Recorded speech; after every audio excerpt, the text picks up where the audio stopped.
औरत जौन बाड़े सुतल में सपनों में हिसाबे जरूरत रहता रहे। अरे गांव में कुली चलौले बड़े कर्जा हुआ हम दिले बड़े ये अनिल भाई गौवा में कर्जा हुआ हम दिले बड़े आ सपनों में हिसाबे जरूरत रहता रहे। उनकर दशा देख के मेहरारू पगलाइल बिया कहती है कि फागुन के महीना आ गई हम जौन कहतनी तो करते नहीं खन आ काई सुतलो में बकबका तरह कौची हिसाब जरूरत रहता ए छपरा सिवान सिवान छपरा मौगी के पता चलल कि कुछ लेन देन कइले बड़े लोग से आई फागुन के महीना आ गइल बा आ हम जौन कहतनी तो नहीं खन करत आई लोग के लेन देन करत रहे। मेहररुआ कहती है बबन भाई का कहतिया ए अनिल भाई का कहलो अरे होलिया में चोली ना ले आवतारे रुपया सूद पर चलावता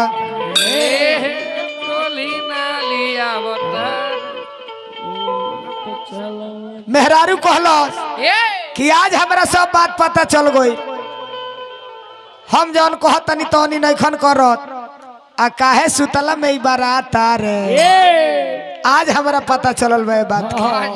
मेहरारू भड़कल बिया कहती है सुजीत बाबू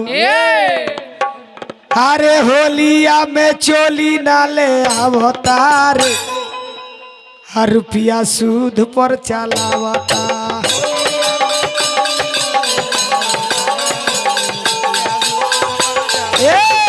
होलिया में चोली ना ले आवतारे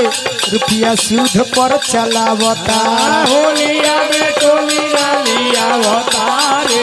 रुपया सूद पर चलावता सूद पर चलावे रुपया सूद पर चलावता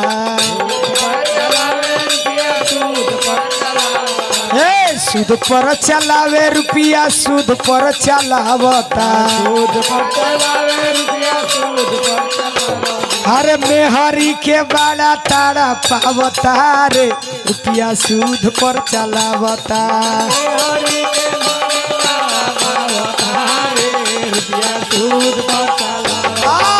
होलिया में चोली ना लिया तारे रुपया सूद पर चलावता होलिया में चोली ना लिया तारे रुपया सूद पर चलावता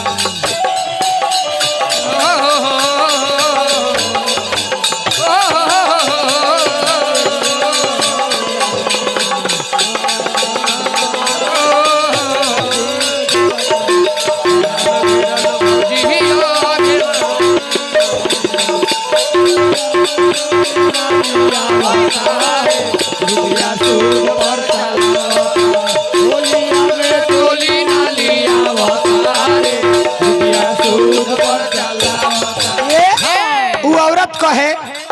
का कहे भोला भैया घरावा में आमा जी के उपटल बादामा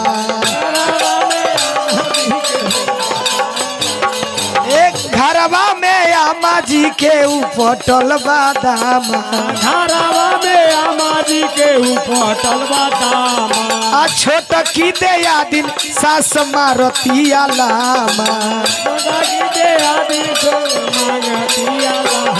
अरे छोट की दया दिन सास मारतिया लामा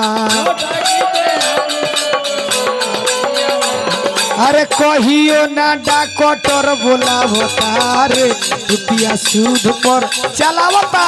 कहियो ना डाकटर बोलावता रे रुपया सूद पर चलावता होलिया में चोली ना ले आवता रे रुपया सूद पर चलावता होलिया में चोली ना ले आवता रे रुपया सूद पर चलावता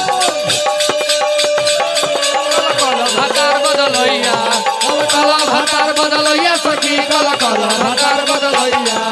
ना चाहिए ना चाहिए ना चाहिए ना चाहिए कोइया ना चाहिए हो ना चाहिए कोइया भातार बदलैया सखी कल कल भातार बदलैया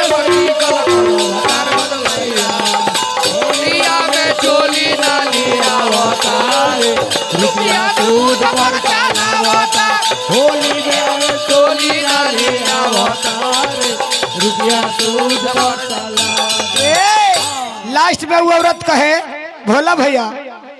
कि चसकल बा मनवा ये कर बिगड़ल रहनवा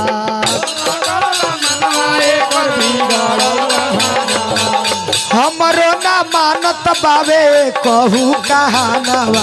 हमरो न मानत बावे कही